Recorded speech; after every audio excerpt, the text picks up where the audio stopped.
7 disturbing facts about ancient Egypt.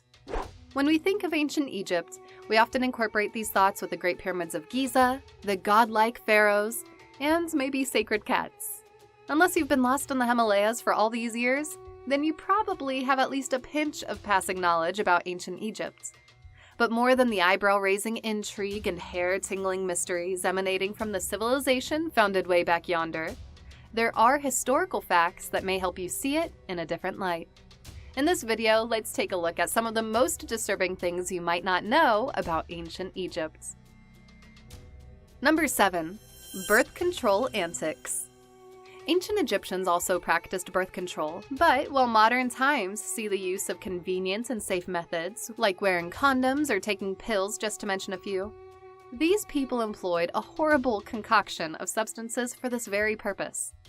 They believed that to avoid pregnancies, a woman would only have to make a mixture of honey, sodium carbonate, and crocodile dung. This would form into a paste which would then be inserted into the vagina before sex. What a great way to fend off the baby bump! But it's kind of ridiculous, let alone gross. Knowing that these reptilian droppings actually increased the likelihood of a woman getting pregnant due to its effect on the body's pH levels. Number 6. Necrophilia. When a male person died in ancient Egypt, he would be embalmed right away. The women, though, were treated differently.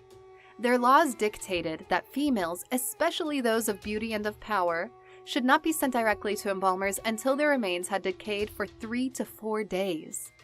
This was because ancient Egyptians didn't trust their embalmers. There were cases of necrophilia cited by historians, and one of the worst pertains to an embalmer who was left in charge of mummifying the body of a royal. He was supposedly caught in the flagrant delicto with the corpse. Number 5. Menstruating men. Old Egypt was often plagued by diseases. One of the most pervasive was schistosomiasis, a waterborne disease caused by parasites called schistosoma, which were often contracted from dirty water sources. Snail fever, as it is also being referred to, infected nearly everyone during these times. Aside from incessant diarrhea, abdominal pains, and fever, patients often saw blood in their urine and stool. Perhaps due to the poor observance of proper hygiene and the use of contaminated water sources found throughout the land, snail fever had become a common occurrence. So much so that it came to a point when Egyptians didn't even realize it was a disease, but rather they just thought that they were menstruating. And this was true in the case of both women and men, meaning the people of this era accepted that men menstruated too, like the women, and it was a normal part of growing up. Number 4. Hieroglyph Writings, a rarity. Contrary to how it is often depicted in movies and TV shows, hieroglyphic writing is actually a rarity in ancient Egypt. These traces of intricate images depicting some of the most important events during those times are absolutely beautiful, if not mesmerizing, to look at. However, due to its complexity, the art was reserved only for royal scribes. They trained all their lives for this specific purpose, and there were only a few who could become as such. In their daily grind, these Egyptian scribes used a much more simplified version of hieroglyphic writing. Only if they received royal commissions would they use this so-called sacred form of writing. Number 3. Lavish Lifestyle of the royals.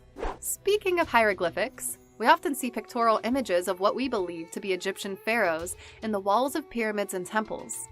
Most drawings show these royalties as thin individuals, but in truth, they're not. The bodies of Egyptian kings and immediate members of their family that were excavated found to be massively overweight.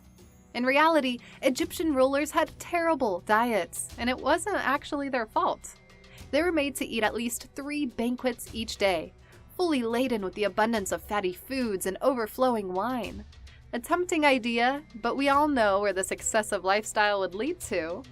Most of the royal mummies unearthed were seen with blocked arteries, bulging bellies, and judging from their appearances, they appeared to be obese. Obesity, which is often the result of uncontrolled diet, was already a thing in ancient times, that Egyptians were already writing about the dangers of such a condition. Number 2. Men and women wore makeup. Well, it isn't surprising nowadays to see men wearing makeup. Did you know that both men and women painted their faces in ancient Egypt?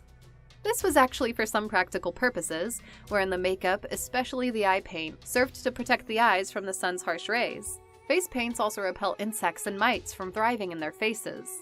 Wearing makeup had ritualistic purposes as well, such that people of both sexes sought to imitate the facial markings of their deities, like Horus. Cosmetics also denoted one's rank in ancient Egyptian society. A wealthy man or woman was deemed as such if he or she had portable makeup kits. And number 1. Cleopatra wasn't Egyptian. Surprised? So are we. Cleopatra is perhaps one of the most famous figures hailing from this ancient civilization. But while Cleo was born and raised in Alexandria, Egypt, she was actually Greek by blood. According to historians, Cleopatra was part of a Greek Macedonian lineage that originated from Ptolemy I, Alexander the Great's general. Under the Ptolemaic dynasty, which ruled Egypt from 323 to 300 BC, most of its rulers retained their Greek way of life, including their language. Cleopatra was actually one of the first Ptolemaic members to speak Egyptian. Thanks for watching. Don't forget to hit that like button and subscribe to our channel for more videos like this.